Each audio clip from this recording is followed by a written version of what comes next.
Nós temos falado sobre como manter a nossa mente alimentada pelas virtudes de Deus, falando sobre saúde mental, né? Talvez, quando você viu esse enunciado, imaginou que a gente ia fazer algum tipo de sessão de terapia, alguma coisa assim, né? Ou falar um pouquinho sobre alguns medicamentos controlados, né? A posologia desses medicamentos, né? Que às vezes nós imaginamos que a Bíblia não tem muita coisa a ver sobre saúde mental, acerca da saúde mental, quando na verdade a nossa saúde mental verdadeira, ela vai derivar da nossa relação com Deus. Já tenho falado para os irmãos há um tempo que as pessoas têm confundido a mente com o cérebro. O cérebro é o órgão físico. O cérebro é aquele órgão que você tem, onde faz as sinapses, que comanda o seu corpo. Poderíamos dizer que é o comando central de todo o seu corpo. Mas a sua mente está onde? Em qual parte que ela habita? É dentro do cérebro? É no coração? Está nas veias? Onde está a sua mente? A sua mente é a sua alma. Ela é o que você é. Ela é inseparável de você. Ela é indivisível de você. Ela não é física, ela é aquilo que nós chamamos de metafísico, ela existe, é uma realidade, você é, mas ninguém vai conseguir fazer um exame da sua alma. Você não consegue chegar num mente e falar, estou com a alma adoecida, ele fala assim, agora vamos aferir a sua alma. Vai ter um monte de equipamentos que vai aferir o seu corpo, a sua fisiologia, exames dos mais diversos. E até mesmo os exames que olham o seu cérebro, eles vão observar se o órgão está funcionando direito. Mas a sua alma, onde está? A sua alma é a completude daquilo que você é. A sua alma ou a sua mente. A Bíblia também usa um termo sinônimo para esses dois, que é coração. Quando a Bíblia está falando de coração, ela não está pensando numa espécie de eletrocardiograma ou em algum cardiologista que vai analisar o órgão, o coração. Quando a Bíblia trata do coração, ele está dizendo do centro da sua vida, de quem você é, de como você percebe as coisas, de como você percebe o mundo, de como você lida com o mundo ao seu redor e, em especial, de como você lida com Deus, para que, através da sua relação com Deus, você se relacione também com o mundo. Então, quando nós estamos falando de saúde mental, não se espante de nós usarmos a Bíblia e somente a Bíblia, porque é aquele que nos fez, quem nos conhece. Diga-se de passagem, nesse texto, que é o texto que nós temos já caminhado há 3 semanas, e caminharemos mais 5 semanas ainda nesse texto, você vai observar orientações firmes do apóstolo Paulo, para que a nossa mente esteja saudável. E na perspectiva de Paulo, a boa saúde mental, ela se dá em 2 aspectos. Se você for olhar os versículos anteriores, já vou ler o texto, tá? Se você for olhar os versículos anteriores e o versículo posterior,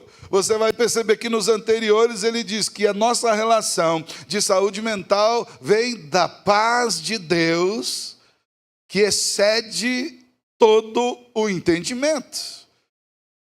E no versículo posterior, no versículo 9, você vai perceber que agora Paulo diz que o Deus da paz vai estar conosco.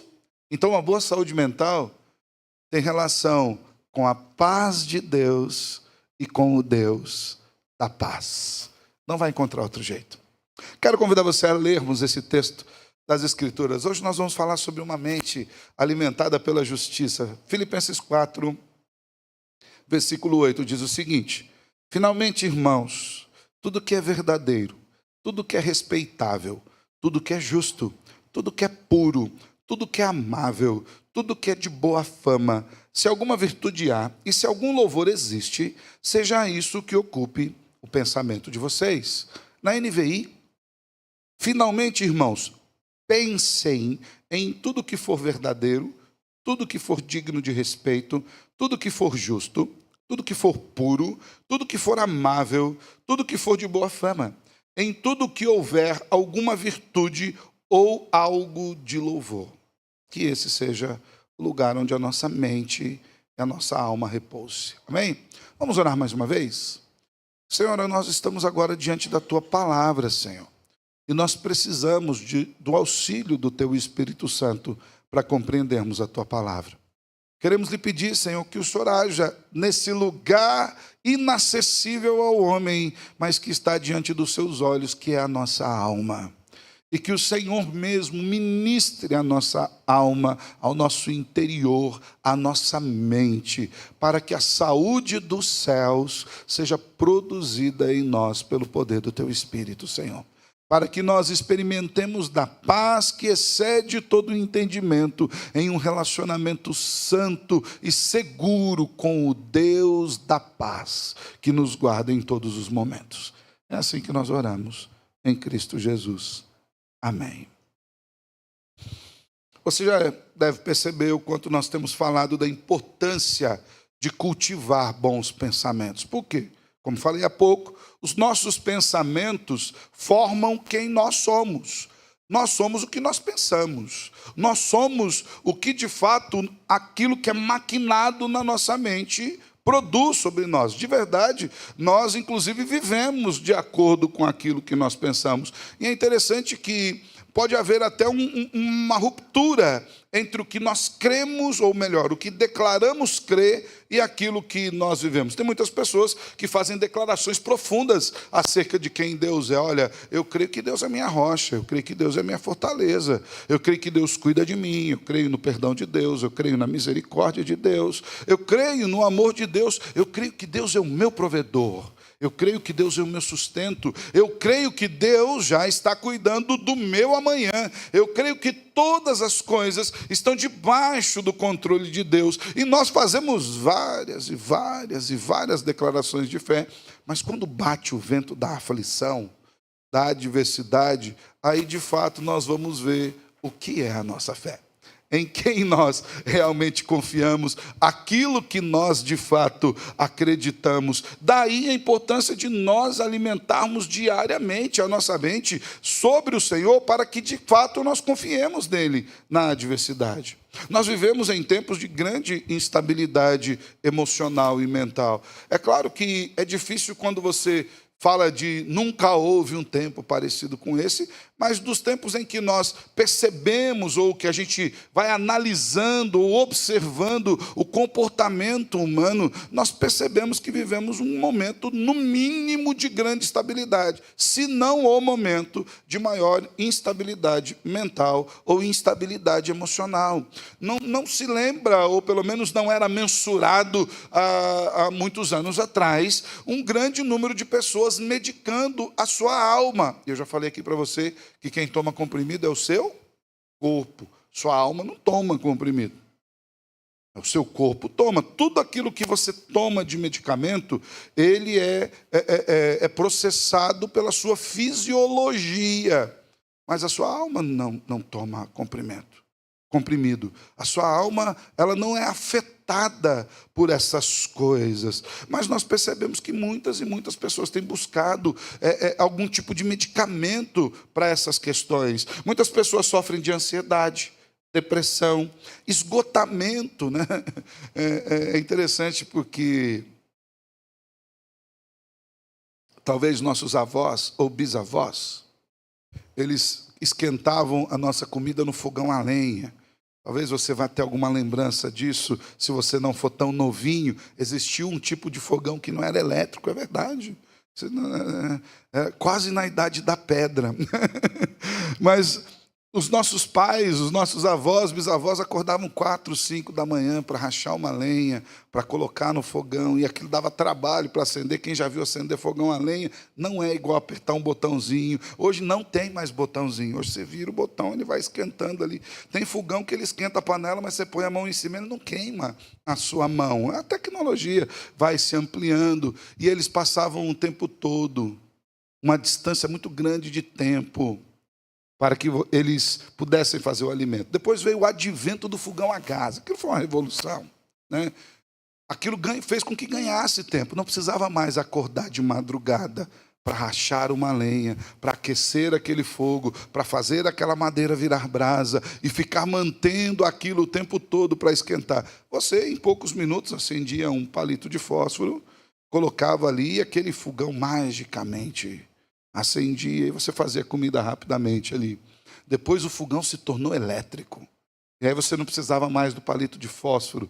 Ou então, não sei se você já passou por essa experiência de querer acender várias bocas do fogão com um único palitinho de fósforo, queimando a cabeça do dedo, assim, né?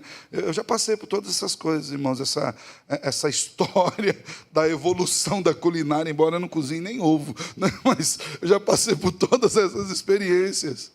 E ficou mais rápido ainda.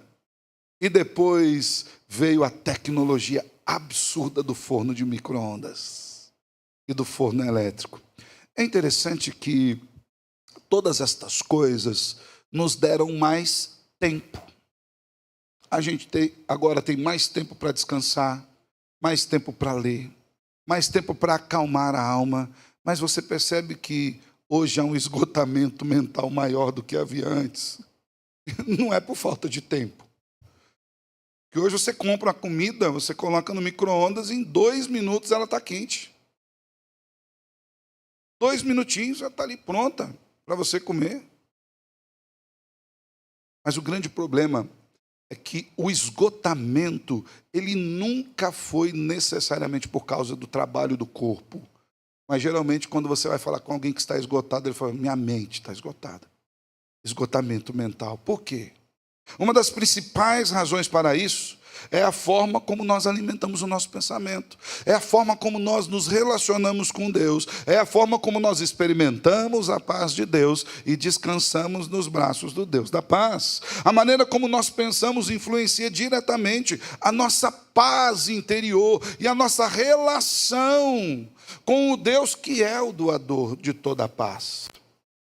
Se a ansiedade, por exemplo, como diz as Escrituras, nasce da incredulidade. E é isso, irmãos. Se você anda ansioso, não quero colocar um peso nas suas costas. Muito pelo contrário. Eu quero te dizer que há um alívio para a sua ansiedade em Cristo Jesus. Mas eu não posso te enganar. A ansiedade ela é fruto de uma incredulidade. Ela é fruto da falta da confiança de que Deus está no controle de todas as coisas. E Ele cuida do seu amanhã. Você não sabe se você terá amanhã. Ele já sabe. Ele desenhou o amanhã. Ele já está lá porque Ele fez, porque Ele é atemporal. Lembro-me quando eu era muito jovem, eu li um livro muito bom. Como eu falei hoje pela manhã, eu nem sei se esse livro tem para vender ainda. Se ele ainda é editado. O autor dele é Ron Mel. O título do livro é Deus Trabalha no Turno da Noite. Eu não sei se alguém conhece esse livro hoje, já leu. Mas é muito bom o livro. O autor diz que em um momento que ele estava de profunda ansiedade e ele não conseguia dormir, e ele tinha medo de dormir, como se ele dormisse, Deus fosse apagar o mundo. E como o corpo não aguentou, ele acabou dormindo. E quando ele acordou, o mundo estava lá, funcionando tudo direitinho. O sol continuando a nascer, as coisas continuando o seu curso normal.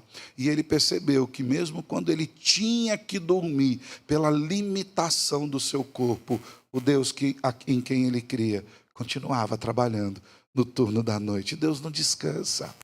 O salmista diz que ele não pisca. Ele não pestaneja, nada foge aos seus olhos. A ansiedade é fruto de uma falta de percepção, ou da palavra real, da incredulidade em que Deus continue cuidando de nós. Daí, mais uma vez, afirmamos o quanto é essencial guardarmos os nossos pensamentos. Já falamos até, inclusive, sobre tudo que é verdadeiro, né? Às vezes a ansiedade toma o nosso coração. Eu peguei esse exame, agora eu vou morrer. Eu vou morrer. A verdade é que você podia morrer a qualquer momento saudável. Sabia disso? Você nem precisa da doença para morrer. Eu costumo dizer, né, que eu tenho medo de avião. Vou porque às vezes é necessário, mas eu tenho medo de avião. E o que acalmou a minha alma foi na minha primeira viagem de avião. O avião nem tinha subido, eu estava suando bicas, assim, dentro do avião, assim. Quase que segurando, tentando controlar o avião pelo braço ali do banquinho. Né? Não resolvia. E depois, quando estávamos lá no alto, né? Quem tem medo de avião sabe o que eu vou dizer aqui. A hora que ele levanta voo, é apavorante. Eu não vou em montanha-russa. Quando a Giovana era pequena, eu fui naquelas montanhas-russas da Minhoquinha, ela rindo, eu saí de lá, quase morrendo. Aquele sorriso da Minhoquinha é de mim, ele está rindo de mim. Apavorado. E lá, quando aquele avião subiu o voo, no meu tempo ainda ele trocou a marcha na subida. Eu falei, meu Deus do céu, agora não é hora de reduzir. Ele subindo ali, e a hora que ele estabilizou, eu fui começando a acalmar, o piloto veio dar informações para um voo tranquilo. Eu nunca esqueci aquilo. Ele falou, nós estamos a 8.000 pés de altura. Que tranquilidade que há nisso, para quem tem medo. Nós estamos em velocidade de cruzeiro, 800 km por hora. A temperatura lá fora é 64 graus negativo. Quem tem paz num negócio desse? E estamos voando sobre o oceano. Não escapo da morte daqui de jeito nenhum. Detalhe que, embora a gente ria disso hoje, aquilo começou a tomar o meu coração no meio do voo. De verdade, irmãos. Eu comecei a tremer, eu comecei a passar mal, eu comecei a ter palpitações, de novo aquela sudorese, suando bico e de bica. Eu comecei a segurar aqueles assentos assim. Eu estava quase entrando em colapso, quando de repente, em oração mesmo, sabe, eu não sei se você já teve essa experiência, como se Deus tivesse falado meu nome, Alessandro. E eu senti no coração, se eu quiser que você morra de acidente de avião, ele cai na tua cabeça. Não se preocupe. E eu dormi. Acordei quando ele estava descendo, apavorado de novo, mas acordei quando ele estava descendo, ele consegui dormir aquele pedaço. Eu falo isso, a gente vê tantos acidentes de avião aqui, hoje nos nossos dias.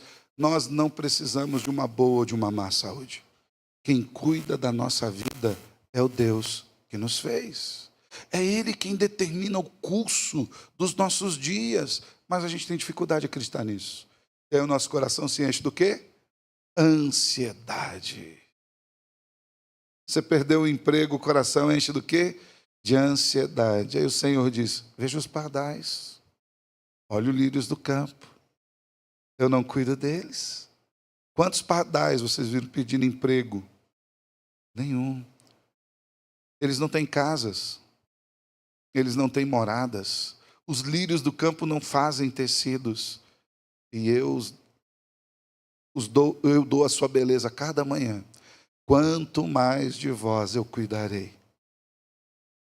O nosso grande problema é que nós precisamos alimentar a mente da verdade e crer nessa verdade. É por isso que Paulo diz, finalmente, irmãos, tudo que é verdadeiro, tudo que é respeitável, tudo que é justo, tudo que é puro, tudo que é amável, tudo que é de boa fama, se alguma virtude há e se algum louvor existe, seja isso que ocupe o pensamento de vocês. A ideia de Paulo é que seja isso que governe a vida de vocês, que essas verdades estejam dentro de vocês.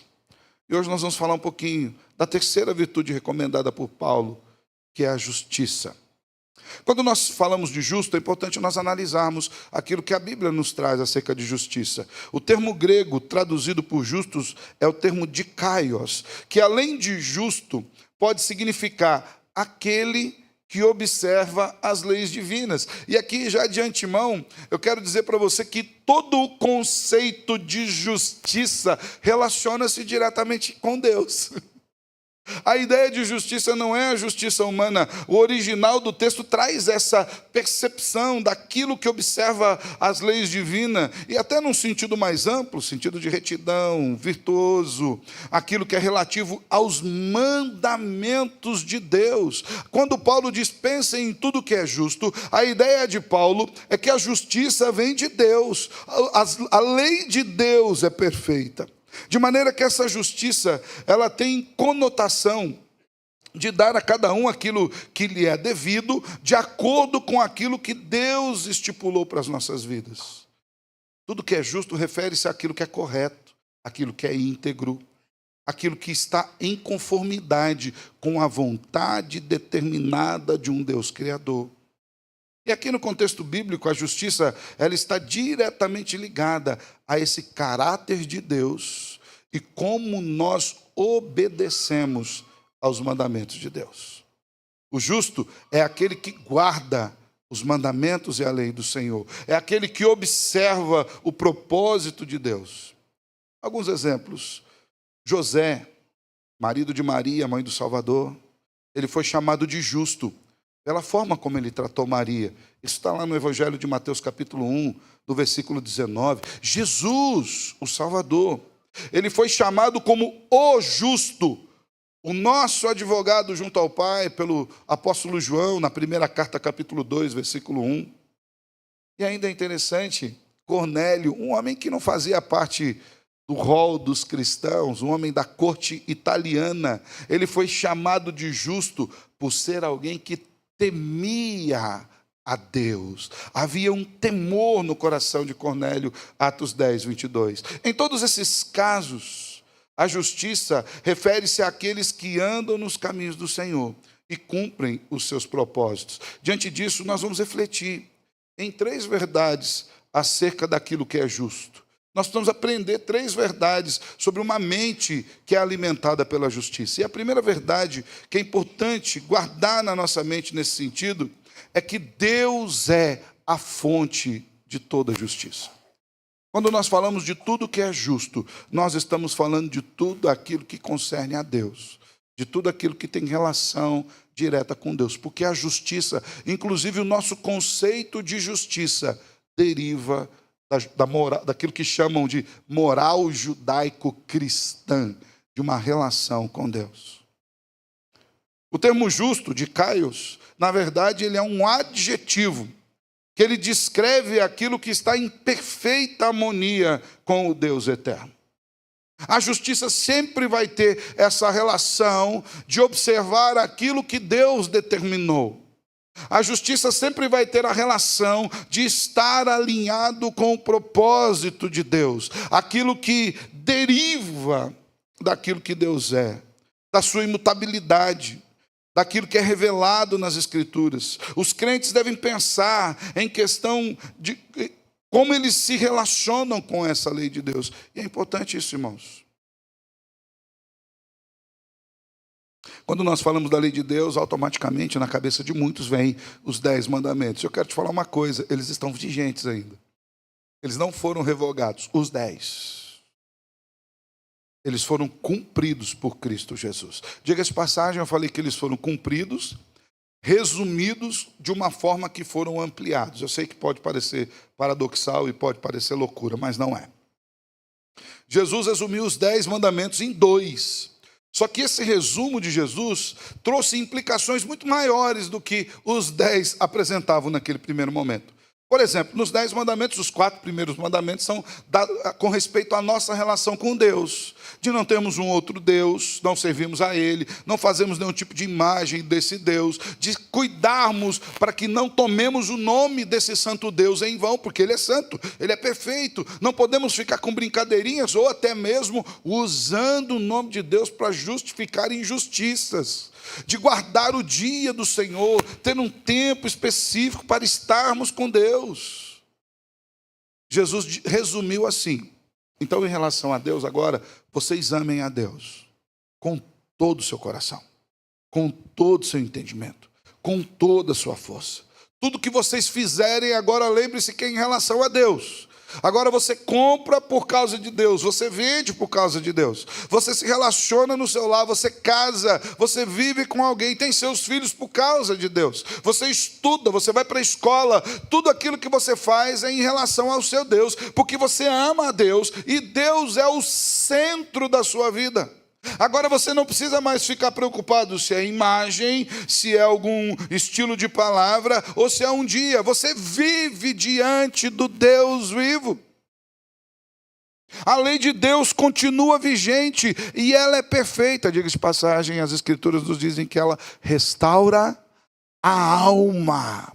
Quando nós alinhamos a nossa mente, o nosso coração, de acordo com a lei eterna do Deus eterno, a nossa alma, mente, coração, interior, completude do que somos, ela é restaurada.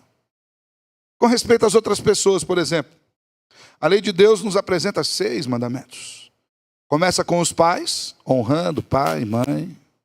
E perpassa as relações com as outras pessoas. Não rouba, não mata, não cobiça, não dê mau testemunho. Queira o bem, faça tudo aquilo que você puder fazer. Agora, Jesus resumiu da seguinte forma. Eu acho que o som aqui está com algum problema aí, né? Jesus resumiu da seguinte forma: agora você ama o próximo como a você mesmo. Você não tem mais uma preocupação de falar, peraí, roubar, não. Aquilo que você quer para você, você deve querer para o outro.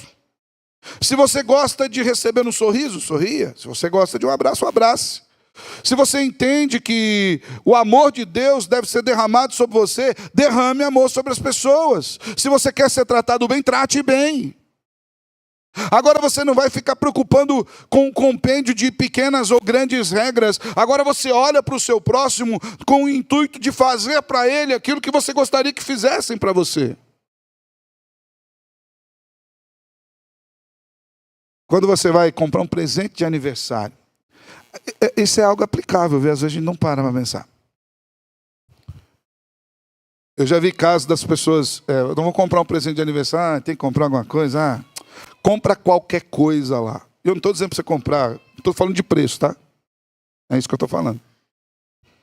Mas quando você vai comprar, dentro das suas limitações, então lá você tem um orçamento X, 10, comprar um presente de aniversário, vai comprar, vai lá na loja. Ou melhor, o nome agora, a loja de R$1 não existe, é a loja do real, porque ali tem real de todos os valores ali dentro daquela loja. Você vai escolher dentro do seu orçamento aquilo que você gostaria de receber. Aquilo que você fala, nossa, eu ficaria muito feliz de receber isso. Você vai se preocupar não em se livrar de alguém, você vai se preocupar em alegrar alguém. São detalhes que às vezes a gente fala, mas tem a ver com fé? Tem a ver com fé. Porque agora você vai tratar o seu próximo como a você mesmo. Como você gostaria de ser tratado. Você vai dar carona para alguém. Agora você não está assim, tem que levar, não sei o quê. Primeiro você lembra que Deus já te agraciou, você tem um carro. Seja ele qual for. Eu já dei carona para alguém que a pessoa foi obrigada a empurrar o carro que levou ela. O carro pifou no caminho, eu acho que a pessoa falou, devia ter vindo a pé, né? Será que é isso que ele quer para o próximo? Mas não foi o que aconteceu. O carro era tão ruim que a carona foi obrigada a ajudar a levar o carro, né? Você vai dar carona para alguém, ofereça o melhor. Se preocupe em levá-lo na sua casa, deixar na porta de casa. Se preocupe com o melhor. Você não gostaria de recebê-lo? Essa justiça de Deus, ela permeia tudo aquilo que nós somos. E perceba, não é uma justiça que faz com que nós cobremos das pessoas aquilo que nós queríamos receber. Mas é uma justiça que nos leva a oferecer para as pessoas aquilo que nos agradaria. Esse é o padrão de Deus. Por que muitas vezes as nossas mentes são adoecidas quando nós não observamos isso? Porque às vezes nós falamos assim, o pastor falou de amor e você não me ama. Mas eu falei de amor que é para você amar o outro. O senso de justiça, observando o padrão de Deus, é uma justiça doadora, é uma justiça abençoadora. Por isso que é importante entender que Deus é a fonte de toda a justiça. Quando nós pensamos no que é justo, nós devemos olhar para Deus, para a sua palavra e para o padrão supremo de retidão que Ele mesmo estabeleceu. Salmo 119, 137 diz, justo és tu, Senhor, e retos são os seus juízos. Se queremos cultivar pensamentos justos, nós precisamos nos alimentar da verdade divina e buscar conhecer mais sobre o caráter de Deus e sobre a justiça de Deus. Não é sobre aquilo que nós vemos no mundo, é sobre aquele que criou, é sobre aquele que estabeleceu padrões. Ao determinar que pensemos em tudo que é justo, o apóstolo Paulo está nos orientando a enchermos a nossa mente e cultivarmos pensamentos que estejam alinhados com a vontade de Deus e com os propósitos de Deus para essa terra. Isso vai mexer em tudo com a gente. Por exemplo, eu ri de algumas coisas que eu vejo alguns teólogos modernos tentando implantar, né? Esses dias eu ri de um pessoal falando assim, nós precisamos fazer uma teologia ecológica. Primeiro que você já vê que a pessoa está meio enviesada no seu pensamento. Segundo, você vê que ele não leu a Bíblia. Você não precisa de teologia ecológica. Você só precisa ler o mandato do Senhor que nos colocou aqui para quê? Cultivar e cuidar. Pronto. Isso já mostra que você não precisa jogar papel de bala no chão. Não precisa jogar latinha na rua. Você não precisa de uma teologia nova. Você precisa entender o padrão estabelecido por Deus para relacionamento com todas as coisas. Se Deus nos colocou aqui para cultivar, para cuidar da sua criação, nós iremos destruí-la? Não. Papelzinho de bala no bolso, espera o próximo lixo ou até que alguém lave sua roupa. Aí eles vão descobrindo os papelzinhos de bala, né? Esse dia na máquina de lavar roupa tinha um monte de papel de bala lá dentro. Foi descobrir de onde veio o papel? Dos bolsos que estavam lá, aguardando no bolso. Então perceba, nós não precisamos de muitas novidades. A gente precisa olhar para as Escrituras, ver aquilo que Deus já estabeleceu. É justo que nós cuidemos da criação de Deus, porque Deus nos colocou aqui para isso. É por isso que precisamos alimentar a mente das verdades estabelecidas no padrão de Deus para o relacionamento.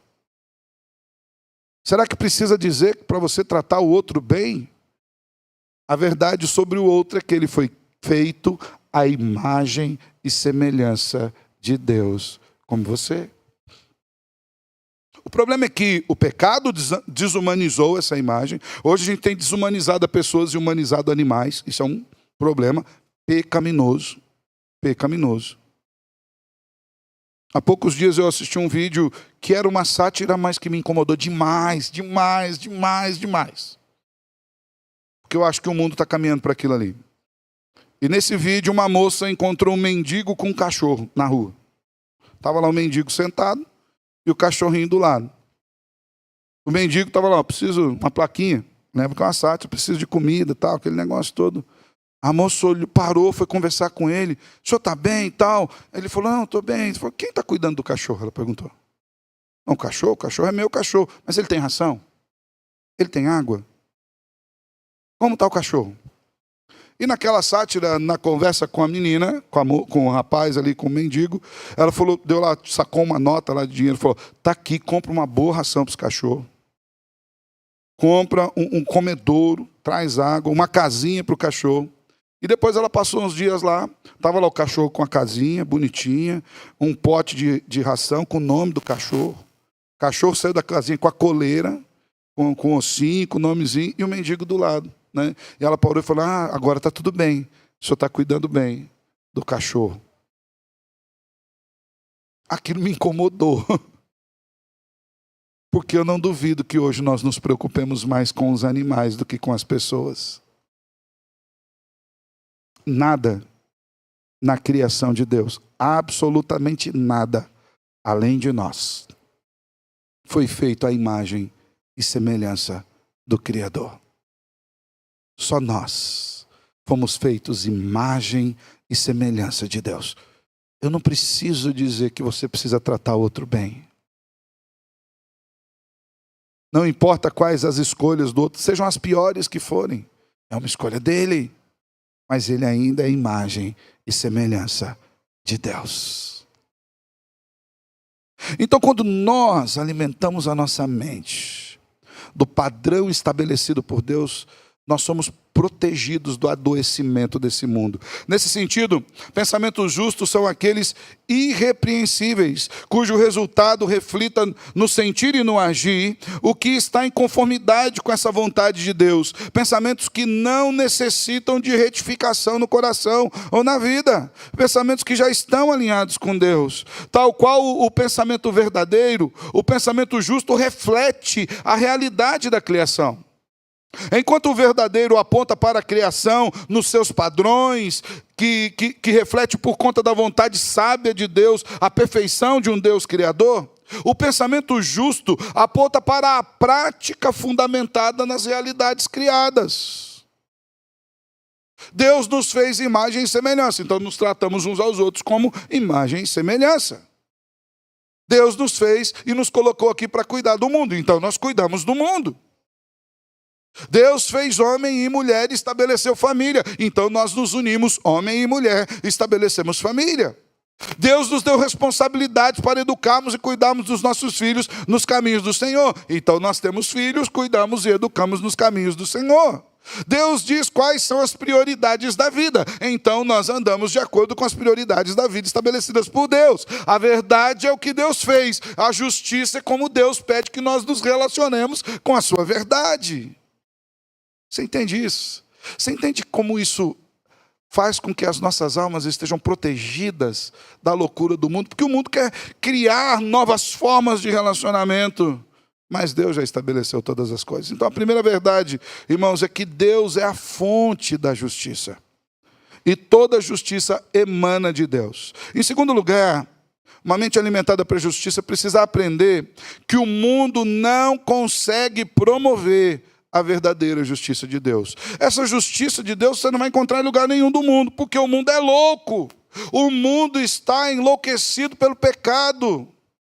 As relações do mundo estão destruídas, arranhadas, quebradas, sujas, pálidas.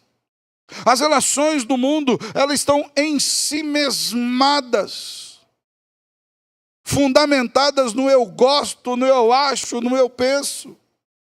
Então, uma vez que o pensamento justo produz um homem justo, aquele que dá aos homens o que é o homem, aquilo que dá a Deus aquilo que é de Deus, em contraste com essa justiça de Deus, com essa justiça no pensar, há aqueles que colocam a mente nas coisas que são da terra e tentam produzir justiça pelas coisas que são da terra.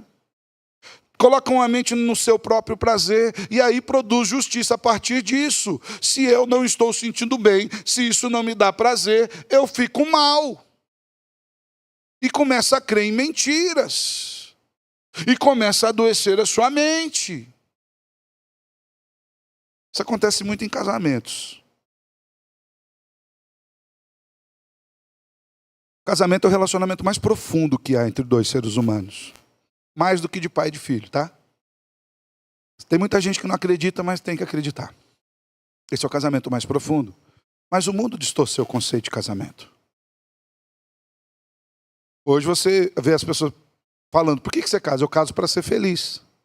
Logo, quem tem que me fazer feliz? O outro. Se vira. Dá um jeito. Se atina. Dá seus pulos, faz alguma coisa. E hoje a grande parte, a esmagadora parte dos divórcios se dá porque a pessoa não está feliz. Mas o casamento é fundamentado no compromisso. O casamento é fundamentado numa aliança, onde dois pecadores, e somos pecadores. No casamento a gente aprende que a gente é pecador, fica tranquilo. Quem vai casar, você vai aprender um pouco sobre isso. Aprender muito sobre isso.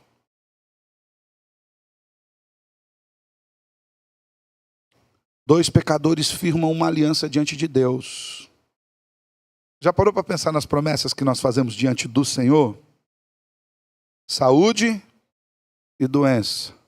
Alegria, tristeza. Bonança, carestia. Juventude, velhice. Até que a morte separe. Elas são promessas profundas demais. Elas são promessas que nós jamais conseguiremos cumprir se nós não entendemos que esse é um padrão de Deus para um relacionamento de aliança. Mas o mundo distorce. Você casa para ser feliz. Hoje tem muitas pessoas que já casam com divórcio na manga. Se não der certo a gente separa. Então nem casa. Que vai dar errado. Porque se a ideia for essa, vai dar errado. Casamento é uma aliança na qual nós decidimos, diante de Deus, nos doar em todas as coisas em favor do outro. Onde o meu desejo não é que a minha esposa ou o meu cônjuge me faça feliz, mas eu vou trabalhar para a glória de Deus, para ajudá-lo a ser feliz naquilo que ele deve ser feliz. Tem coisa que não dá. Tem coisa que você tem que refrear o coração pecaminoso, tanto seu quanto do outro. Mas hoje, os pensamentos estão fundamentados do quê? No prazer, na comodidade, nas coisas que são mais fáceis, nos métodos mais simples. Hoje também não é raro, as pessoas falam, vamos viver junto aí para ver o que dá, para ver se a gente continua ou não. Estou usando apenas um exemplo do casamento. Mas isso também pode acontecer na espiritualidade, na vida, no relacionamento com Deus, com a igreja. A gente vai vendo esses movimentos crescendo, assim. Quem é mais antigo na igreja vai lembrar o movimento do G12, movimento do encontro. Hoje a gente tem a galera dos legendários aí. O que eles querem? Promover uma espiritualidade rápida. Pá, miojo. Você vai lá, sobe, desceu um homem de Deus. Mas a Bíblia diz que a espiritualidade é fruto de uma vida dedicada ao Senhor diariamente, onde cada um de nós é chamado para negar-se a si mesmo. E perceba no termo que a Bíblia diz, diariamente tomar a cruz e seguir. Miojo pode até ser gostosinho, mas você comer ele a vida inteira, a sua vida inteira vai ser menos inteira do que você imagina. O problema é que nós fundamentamos os relacionamentos no padrão do mundo. E às vezes nós fundamentamos o relacionamento com Deus no padrão do mundo. Como se nós fizéssemos alguma coisa, a gente fosse impressionar a Deus. Não, agora eu vou fazer um sacrifício esperto aqui, um negócio top. E Deus, agora eu vou derramar meu espírito. A vida com Deus se dá no decurso de toda uma vida com Deus. Essa é a realidade. O problema é que as pessoas estabelecem o seu padrão de justiça nas coisas que não são verdadeiras, nas coisas que são contaminadas por esse mundo, em metodologias fáceis, mas Deus é um Deus de eternidade. Quando nós observamos ou queremos buscar a justiça no mundo, por óbvio, o nosso pensamento vai produzir a maldade do coração. Porque o mundo é um mundo que maquina o mal. O mundo possui a sua própria definição de justiça, que é marcada pelo pecado. Uma justiça que muitas vezes é parcial, é corrompida. Essa é a justiça do mundo. As ideologias humanas frequentemente falham porque todas estão contaminadas pela queda. Nós já vimos anteriormente Isaías 64:6, nos lembrando que todas as nossas justiças são como o trapo da imundícia. Sem Deus, a humanidade não pode produzir justiça verdadeira. E às vezes nós ficamos correndo como loucos atrás de uma justiça do mundo, quando nós já temos estabelecido a verdadeira justiça de Deus. Nós queremos confiar em coisas do mundo e deixamos de confiar nas coisas de Deus. Falei pela manhã que daqui a pouco começa a loucura da política de novo. Onde é crente brigando com crente por causa de ideologias humanas.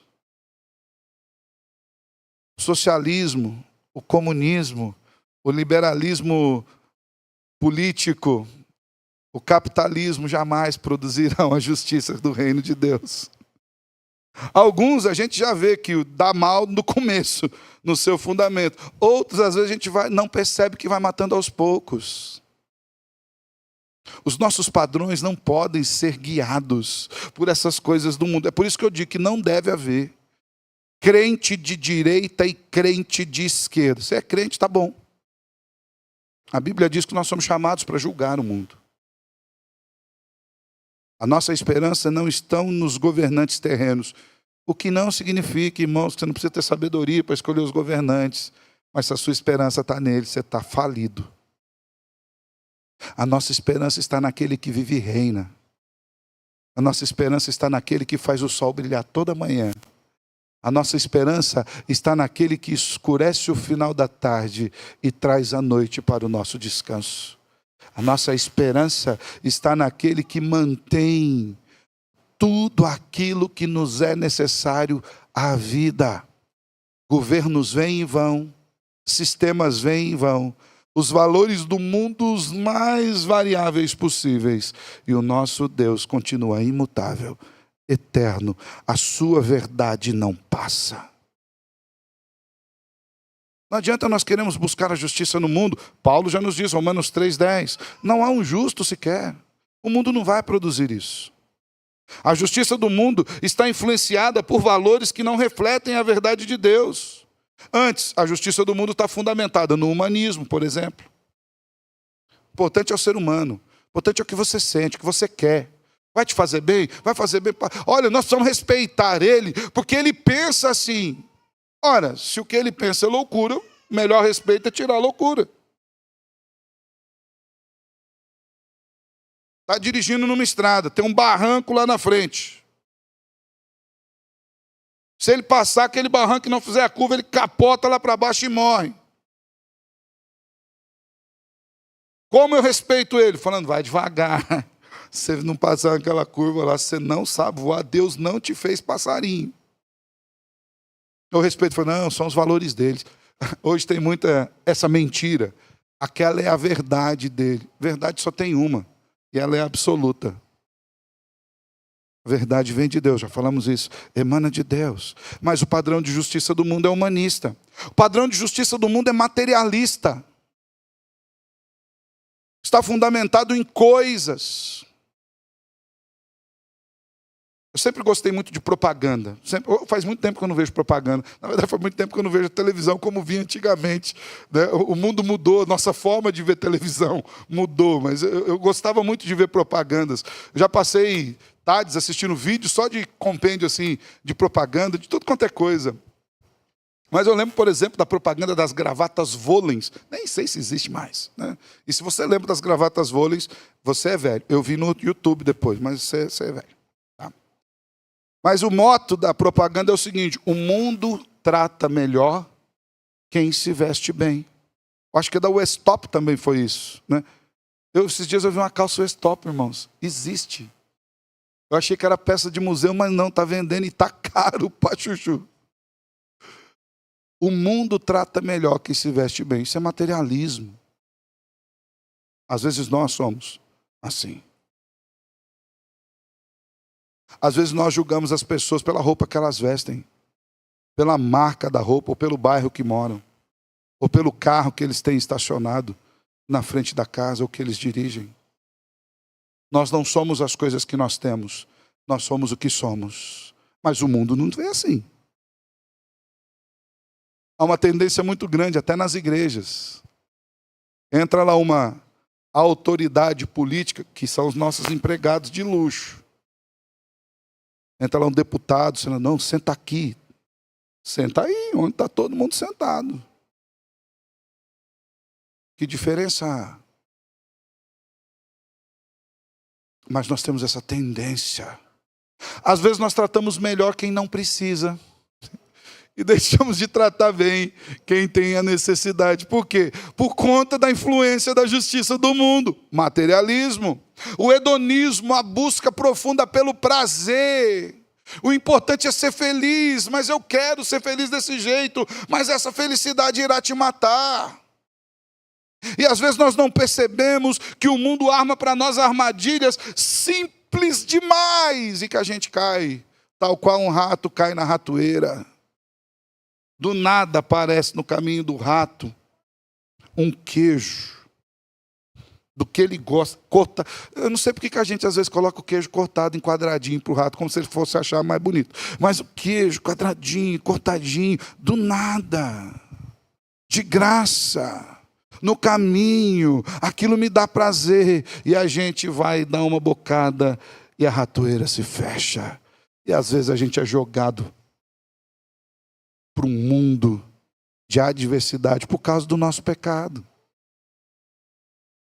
Mas porque a gente está correndo atrás do nosso prazer. Esse é o padrão do mundo. A justiça do mundo é assim. A justiça do mundo é fundamentada no egoísmo. E é interessante porque o egoísmo é algo que faz com que até coisas boas que nós façamos por motivações ruins. Às vezes eu faço o bem para você, não porque eu estou preocupado com você, porque fazer o bem para você faz bem para mim. Só que no dia que fazer o bem para você parar de fazer bem para mim, eu não faço mais o bem para você, porque nunca foi por tua causa. Sempre foi por minha causa. Sempre foi para me satisfazer. Às vezes nós esquecemos que esse é um padrão pecaminoso e egoísta.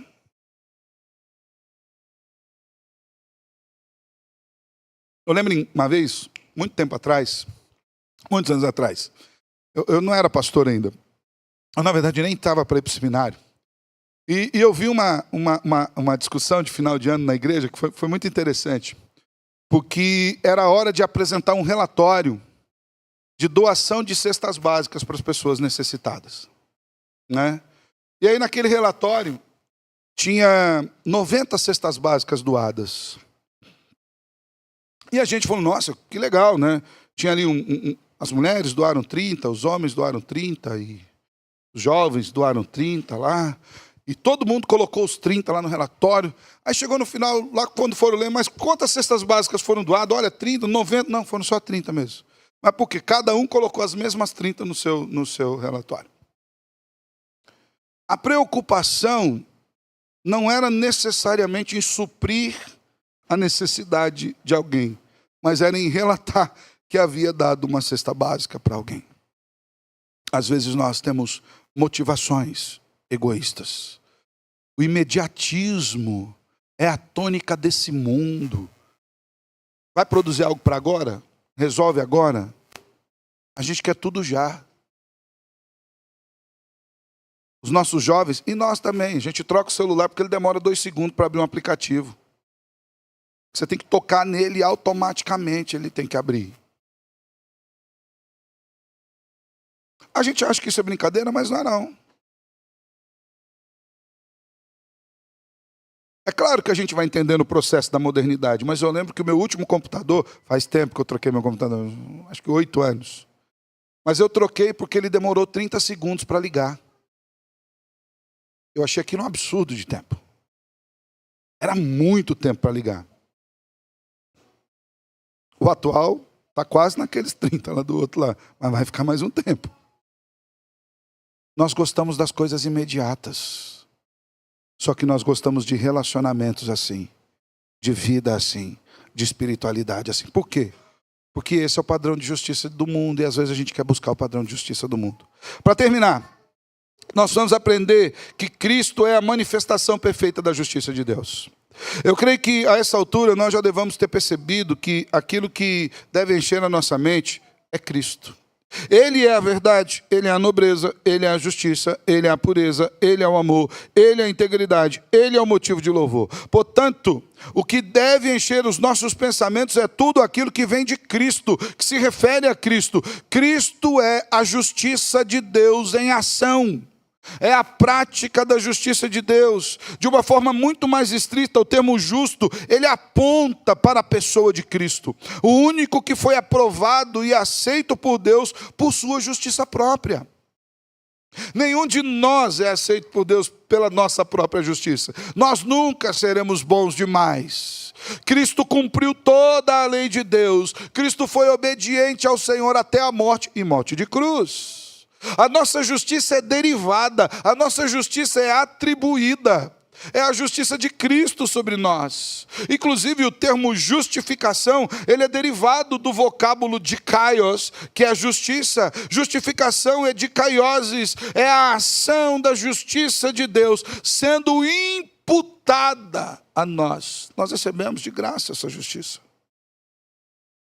E nós recebemos isso de forma unilateral. É Deus quem dá do jeito que Ele quer, para quem Ele quer, quando Ele quer. É Deus que nos declara salvos, é Deus que nos declara livres da culpa e aceitáveis diante dEle. Então, quando nós olhamos para Cristo, nós vemos a justificação de Deus, e a justificação de Deus é a faceta mais prática da justiça de Deus em andamento. É Deus fazendo sua justiça em Cristo e derramando os resultados dela sobre nós. E veja bem, Deus não afrouxou o padrão. Por isso que nós olhamos para Cristo e vemos justiça de Deus, porque Ele foi moído pelos nossos pecados. Deus não diminuiu, falou, quer saber, esse negócio de castigar pecado, ficou meio fora de moda, né? Não, vamos dar uma maneirada. Deus não fez isso. Toda a nossa culpa, todo o nosso pecado foi depositado sobre Cristo. Ele bebeu o cálice da ira de Deus. E o que sobrou para nós, pastor? Misericórdia, graça, bondade. Porque Deus se satisfez, a justiça de Deus foi satisfeita quando Cristo foi castigado e morreu pelos nossos pecados. Se nós queremos entender o que significa verdadeiramente justo, devemos olhar para Cristo. Ele é a personificação perfeita dessa justiça de Deus. Ele, o justo, Jesus, teve a sua vida marcada por retidão, por amor, submissão à vontade do Pai e morreu no nosso lugar. Cristo não apenas ensinou sobre justiça, mas ele viveu a justiça de Deus plenamente. Ele tratou todos com equidade. Mesmo quando confrontou pecados, fez isso em amor, em retidão, demonstrou compaixão, e não abriu mão da verdade. Uma justiça que é perdoadora. Quando Jesus encontrou aquela mulher adúltera, ele não falou, não deu nada não, boba, sai correndo aí. Foi isso que ele falou. Escrevi umas coisas aqui no chão. Há várias teorias sobre o que estava escrito no chão. Eu particularmente acredito que Jesus escrevia pecados no chão. Lascívia, ira, adultério, juízo temerário. E as pessoas foram lendo aquilo, vixe, eu não posso jogar pedra não, eu sou pecador. Isso. Você só vai saber isso no céu. Você chega lá no céu e pergunta, o que o senhor estava escrevendo no chão? Não temos nada que defina. Eu falo isso pelo contexto. Observando o contexto e observando que os mais velhos foram saindo primeiro e depois até que os mais novos, ninguém deu uma pedrada naquela mulher. Jesus não olhou para ela e falou, não deu nada não, sai fora, vive sua vida. Ele falou, ninguém te condenou? Ela disse, não. Eu também não te condeno. E aqui Jesus não estava validando a atitude dela. Jesus conhecia o coração daquela mulher e diante de todo esse contexto é muito claro que ela estava quebrantada e arrependida. E o Senhor vira para ela e diz, vai e não peques mais. É como se Jesus estivesse declarando, tudo isso que aconteceu com você é resultado direto do seu pecado. Agora você vai viver uma nova vida, resultado direto do perdão que você recebeu. Vá, você está livre, não apenas desses homens, mas do seu pecado que te prendia. Não peques mais. Essa é a justiça de Deus. Uma justiça que redime pecadores como nós. Gente como a gente. Gente que não merecia a graça. Exatamente por não merecê-la, recebeu de graça. A justiça de Deus é manifestada em Cristo. Seu sacrifício na cruz foi o maior ato de justiça, pois ele pagou o preço pelos nossos pecados para que pudéssemos ser justificados diante de Deus. E é isso que significa a justificação. Receber a justiça que não lhe pertencia, mas lhe foi dada gratuitamente. Em Cristo nós vemos a manifestação pura dessa justiça de Deus. Ela é firme, ela é inegociável, mas ela é misericordiosa e graciosa. O mesmo Deus que condena pecados é o Deus que providenciou o único meio para que os pecados fossem retirados do mundo, o Cordeiro de Deus, o seu Filho unigênito. Então você quer alimentar a tua mente de tudo que é justo? Olhe para Cristo. Ele é a justiça de Deus em movimento. Se Deus é o doador da lei, é o doador dos padrões, Cristo é o cumpridor da lei, é o que vive de acordo com os padrões. Meus irmãos, é importante que nós lembremos que o que ocupa a nossa mente vai determinar a maneira como nós vivemos. Se nós alimentarmos a nossa mente com aquilo que é justo, nós refletiremos esse caráter de justiça em nosso dia a dia. Deus é a fonte dessa justiça. O mundo corrompido não vai produzir essa justiça, porque os seus valores são caídos. Somente em Cristo nós encontramos a verdadeira justiça. Somente em Cristo nós encontramos o verdadeiro padrão de relacionamento com Deus e com o mundo. Os crentes devem pensar com retidão. devem meditar com gratidão nos atos justos de Deus, apreciar a justiça e proceder retamente, tanto em palavras quanto em ações. Nós devemos lembrar que as pessoas do mundo são imagem e semelhança de um Deus criador e tratá-las de acordo com os padrões desse Deus. Assim, quando algum pensamento avulso estiver tentando disputar ali a nossa mente, o nosso coração, nós devemos pedi-lo. Será que esse pensamento seria aprovado por Deus? Ele está de acordo com a lei reta de Deus? Será que esse tipo de pensamento se parece com Cristo? Será que as atitudes que se derivarão desse pensamento irão promover a glória de Deus? Se a resposta a qualquer uma dessas perguntas for não, então esses pensamentos não podem estar alinhados com a nossa mente. Para a gente terminar, nós devemos deixar fora da mente qualquer pensamento que não esteja alinhado com a vontade de Deus. Nós devemos analisar esse mundo e não nos conformarmos com esse mundo, com esse século, como nos diz o apóstolo Paulo em Romanos 12, 2. Nós devemos olhar para as pessoas e para o padrão de justiça desse mundo e não tornarmos a ninguém mal por mal, mas fazermos bem a todos, Romanos 12, 17. Nós devemos não nos deixar vencer pelo mal, mas vencemos o mal com o bem que o Senhor nos dá. Não por nós mesmos. Assim, avalie os seus pensamentos. O que tem ocupado a sua mente? Seus pensamentos são justos aos olhos de Deus? Não pela sua justiça. Eles estão alinhados com aquilo que está estabelecido por Deus? Se não, troque os pensamentos. Busque a justiça de Deus. Leia, medite na Escritura, para entender o que é viver segundo a verdade de Deus. Você não precisa de novas teologias. Você precisa entender o que está na Bíblia e viver o que está lá. Só isso. Pratique essa justiça dia a dia. No seu trabalho, na sua família, na sua igreja. Haja com integridade. Dê a cada um o que é devido. E não o que é devido de acordo com o seu status quo. Aquilo que é devido de acordo com a ordem criacional de Deus. Não importa se você se relacione com o cidadão mais importante no que se refere às coisas desse universo, ou com a pessoa que sofre maior carestia, tanto um quanto o outro são imagem e semelhança de Deus e precisam de Cristo para a sua salvação. Embora a miséria no mundo entre eles seja diferente, diante de Deus eles estão no mesmo quadro de miséria.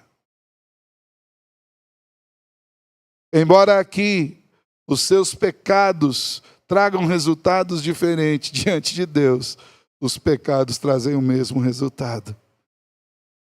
Embora aqui eles imaginem que a sua salvação esteja em lugares diferentes, diante de Deus a sua salvação está em um único lugar, a saber, no Salvador Jesus. Filtre o que você consome, o que você assiste, o que você ouve, o que você compartilha. Reflete o caráter justo de Deus. E por fim, olhe para Cristo. Ele é o modelo perfeito. Esforce-se para seguir os padrões do Senhor como Cristo seguiu. Isso não é moralismo, tá, gente? Ai, pastor, sermões moralistas, copiem Jesus, ande como Jesus. Não é moralismo. O próprio apóstolo Paulo diz: tenham em vocês o mesmo modo de pensar que houve em Cristo Jesus. A gente precisa tirar de nós alguns preconceitos de que o sermão não pode nos implicar em nada. Ele tem que nos implicar.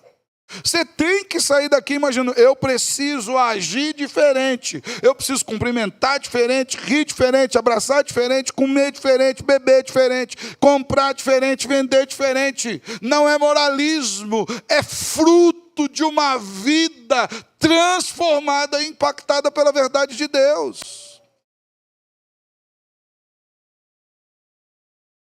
Olhe para Cristo. Se aproprie de todas as bênçãos dadas por Cristo e viva ao modelo de Cristo. Que Deus nos abençoe. De maneira que a nossa mente seja alimentada pela justiça e vivamos de acordo com essa justiça. Porque o mundo está louco, mas a palavra de Deus nos torna sãos para a glória do Salvador. Amém? Feche seus olhos. Quero orar com você. Obrigado, Senhor, porque o Senhor tem cuidado de nós. O Senhor tem cuidado da nossa mente. O Senhor tem renovado a nossa vida na Tua palavra. E eu quero lhe pedir, Senhor, que em nome de Jesus, com o auxílio e o poder do Teu Espírito, nós vivamos de acordo com a Tua vontade. Que a Tua vontade, Senhor, seja vista em nós. Que o Teu querer seja visto em nós. Que de fato, Deus, a nossa mente seja alimentada e guiada pela justiça. E o que é a justiça, Senhor? A análise de retidão da Tua vontade, de acordo com a Tua vontade. De nós olharmos os padrões estabelecidos para o Senhor e agirmos de acordo com esses padrões. Nos ajuda na nossa fraqueza. Nos ajuda na nossa incredulidade, até mesmo, Senhor, nessa falta de fé. Nos ajuda a entender que aquilo que o Senhor estabeleceu é o melhor. É o certo, ainda que na ótica desse mundo não dê certo. Mas nós não vivemos para esse mundo. A nossa pátria está no céu. Aviva isso na nossa mente, no nosso coração. Nos ajuda, porque nós precisamos do Senhor. É em Cristo que oramos. Amém e amém.